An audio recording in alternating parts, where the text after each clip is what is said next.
కార్యక్రమానికి విచ్చేసినటువంటి పూజ్యులు గురువర్యులు స్వాముల వారికి, అలాగే వేదిక పైన ఉన్నటువంటి పెద్దలందరికీ, కార్యక్రమానికి విచ్చేసినటువంటి అతిరథ మహారథులందరికీ కూడా హృదయపూర్వక నమస్సుమాంజలు తెలియజేసుకుంటూ, చాలా అత్యద్భుతమైనటువంటి ఏర్పాట్లు చేసుకున్నారు ఇక్కడ మీరు.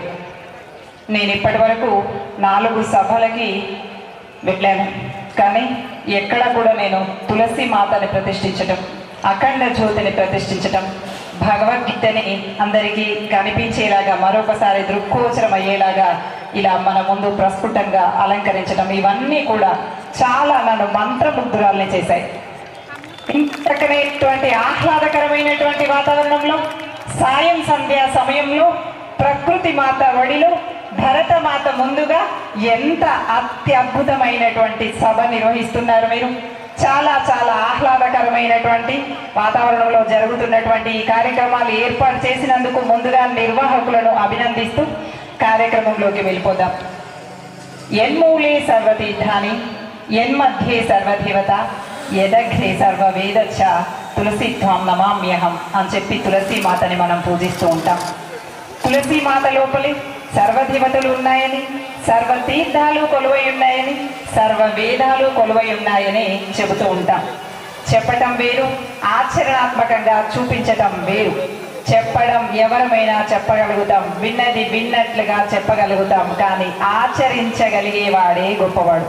మీరు ఆచరణాత్మకంగా చూపించారు. ఇక్కడ అత్యద్భుతంగా అనిపించింది. తులసి మాత దర్శనం చేసుకోగానే ఇది కదా నా హిందూ సంప్రదాయం, ఇది కదా నా భరత జాతి బిడ్డ చేయగలిగేటువంటి అత్యద్భుతమైనటువంటి సృజనాత్మకత వరవడి అనిపించేలాగా చక్కగా తులసి మాత దర్శనం చేపించారు మీరు. మరి మన కార్యక్రమంలో నేడు మనం ప్రసంగించుకోవాల్సినటువంటి అంశం పంచ పరివర్తన. మాతృశక్తిగా, స్త్రీ శక్తిగా భారతదేశాన్ని తీర్చిదిద్దగలిగేటువంటి అత్యద్భుతమైనటువంటి శక్తి భరతమాత ముద్దు బిడ్డలైనటువంటి నా స్త్రీల అందరి చేతి లోపల ఈ భరతమాత దేశ భారత పౌరులు రూపుదిద్దబడతారు.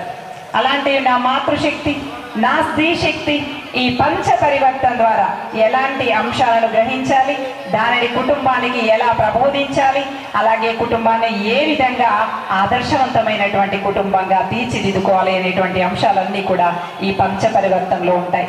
అయితే పంచ పరివర్తనలో మాతృశక్తి అనగానే స్త్రీలకి మాత్రమేనా? స్త్రీ పురుషులందరి గడ్డపైన, భారతదేశ గడ్డపైన జన్మించినటువంటి ప్రతి ఒక్కరికి కూడా ఈ పంచ పరివర్తన వర్తిస్తుంది.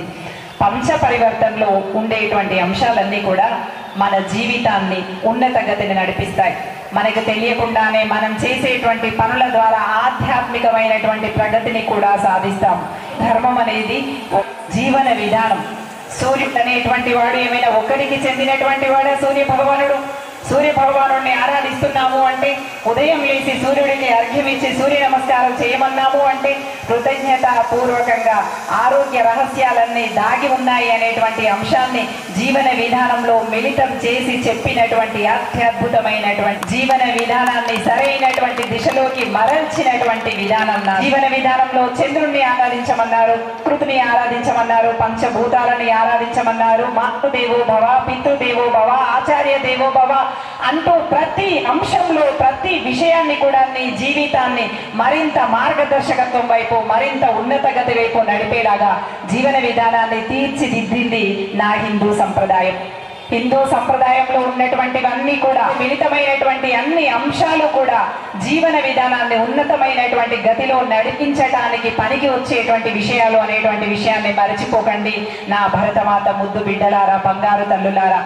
మూఢనమ్మకాలని కొంతమంది కొట్టిపడేయడానికి చూస్తూ ఉన్నారు, మన సంస్కృతి సంప్రదాయాలని కాలరాయాలని చూస్తూ ఉన్నారు.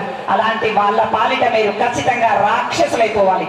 అలాంటి వాళ్ళ పాలిట నిక్కచ్చిగా చెప్పాలి, నా సంప్రదాయం గొప్పది, జీవన విధానం గొప్పది, నా హిందూ సంప్రదాయాలను తప్పకుండా ఆచరించి చూపిస్తాను అని చెప్పి గుండెల పైన చేయి వేసుకొని చెప్పటమే కాదు, చేసి చూపించాలి నా బంగారు తల్లులారా.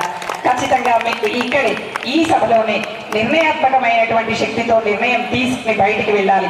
ఇక నుంచి నా జీవన విధానం అంతా కూడా సంస్కృతి సంప్రదాయాలను మిళితం చేసుకుంటూ అత్యద్భుతమైనటువంటి కంటి వరవడితో ఉండేటువంటి జీవన విధానాన్ని మీ బొట్టులో కావచ్చు, మీ కట్టులో కావచ్చు మించేలాగా ఉండాలి అనేటువంటి ప్రతిన తీసుకొని బయలుదేరండి. తీసుకున్నా వాళ్ళు సమాజ ఉన్నతికై సమాజం అంతా ఏకమై నిలవటం కోసం ఒక్కొక్కరు తమ పాత్రని పోషిస్తూ ఉన్నారు. ఇక్కడ ఏ కులము తక్కువ కాదు. నాయి బ్రాహ్మణుడు ఒకప్పుడు వైద్యుడు. అతడు లేకపోతే బిడ్డలు పురుళ్ళు పూసుకోవాలంటే కష్టమయ్యేది. మంగలి మంత్రసానిగా వెళ్ళి పురుళ్ళు పోసేటువంటిది నాయి బ్రాహ్మణ స్త్రీ. అప్పట్లో వైద్యుడే కాలుకు ముళ్ళు గుచ్చుకుంటే గుడ్డుపై పుల్లు లేస్తే అవన్నింటినీ కూడా తన వైద్యం ద్వారా తగ్గించేటువంటి వాడు నాయి బ్రాహ్మణుడు వాడు.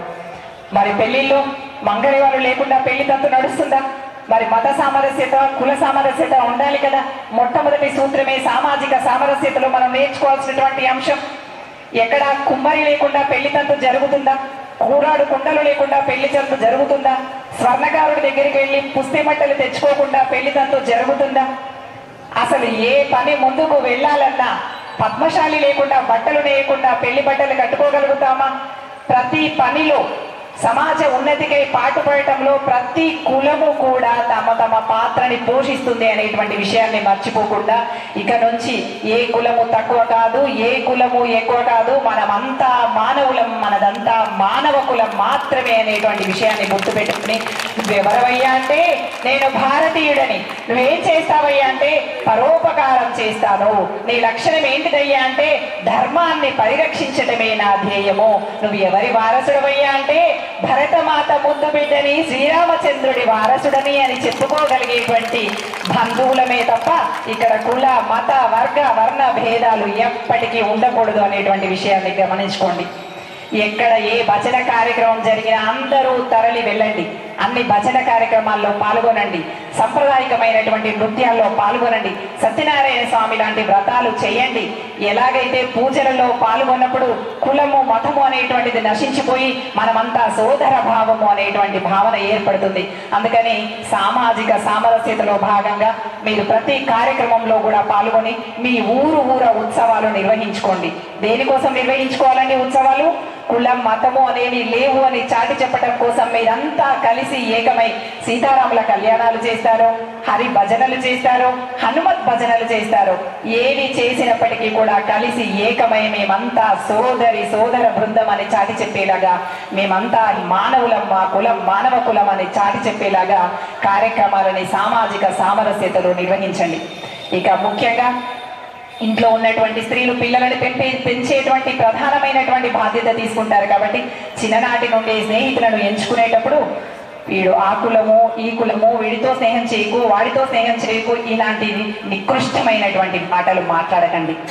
ఎవరైనా పర్వాలేదు, తోటి మనిషి అనేటువంటి విషయాన్ని మాత్రమే ప్రబోధించండి. కుటుంబంలోనే మన జీవన విధానం అనేది మొదలవుతుంది. కాబట్టి కుటుంబం నుండి మాత్రమే సంఘంలో సందర్భాల్లో 108 సార్లు అష్టోత్తరాలు చదవండి. మరొకసారి శ్రీరామ రామ రామైతి రమే రామే మనోరమే సంస్త్రనామ తత్తుల్యం రామనామ వరానని ఆపాదామ పత్తారాం ధాతారాం సర్వసంపదాం లోకాభిరామం శ్రీరామం భూయో భూయో నమామ్యహం. ఇలాంటి శ్లోకాలు నేర్చుకొని చదవండి. నాకేది రాదు అనుకున్నప్పుడు అమ్మా తల్లి నీవే దిక్కు అని చెప్పి జగన్మాత ముందు మోకరివ్వండి. కన్నీటి భాష్పాంజలిని అమ్మవారికి ఘటించండి. ఆ కష్టం నుంచి బయటపడేస్తుంది. ఇదొక గొప్పతనాన్ని తెలుసుకోకుండానే కన్ను మూసేటువంటి అవకాశం ఉంటుంది. నువ్వు పుట్టడమే అత్యద్భుతమైనటువంటి జన్మలో పుట్టావు అనేటువంటి విషయాన్ని అర్థం చేసుకొని మీరు కష్టాలు వచ్చాయి అంటే మరొకసారి భగవంతుని ఆశ్రయించాలి అనేటువంటి విషయాన్ని గుర్తుపెట్టుకొని, అలాగే తోటి స్నేహితులకి తోటి వ్యక్తులకి కష్టం వచ్చింది అంటే ఏకమై వాళ్ళకి సహాయ సహకారాలు అందించేటువంటి ప్రయత్నం చేయండి. ఆ పక్కవాడికి కష్టం వస్తే నాకేంటి అనుకోకుండా నేనున్నాను అనే ఆపన్న హస్తం అందించినప్పుడు మాత్రమే పక్కవాడికి కష్టం తీరిన తర్వాత నెమ్మదిగా విషయంగా భావించేలాగా సినిమాల వల్ల అలా తయారయ్యారు పిల్లలు అని. అందుకని మనం ఏం చేస్తామంటే ప్రేమతో ఎంతటి గొప్ప విషయాన్నైనా సాధించి తీరుతాము. ఖచ్చితంగా ప్రేమతో మీరు ప్రయత్నం చేయండి. సంస్కృతి సంప్రదాయాలను పిల్లలకి ఇంటి దగ్గర నుంచి నేర్పించేటువంటి ప్రయత్నం చేయండి. మన కట్టుబొట్టులో ఉన్నటువంటి ప్రతి అంశం వెనుక శాస్త్రీయ దృక్పథం దాగి ఉంది అనేటువంటి విషయాన్ని పిల్లలకు అర్థమయ్యేలాగా తెలియజేస్తూ, ఏది జడవేయడంలో ఒక అత్యద్భుతమైనటువంటి సూత్రం ఉంది, బొట్టు పెట్టడంలో అత్యద్భుతమైనటువంటి సూత్రం ఉంది, చీర కట్టడంలో అత్యద్భుతమైనటువంటి సూత్రం ఉంది. ఇలా ఒక్కొక్క దాని వెంట ఎన్నో అంశాలు దాగి ఉన్నాయి. కాళ్ళకి పసుపు పారాణిగా రుద్దుకోవడంలో ఒక శాస్త్రీయత ఉంది. ఇలా వందే మాతరం, వందే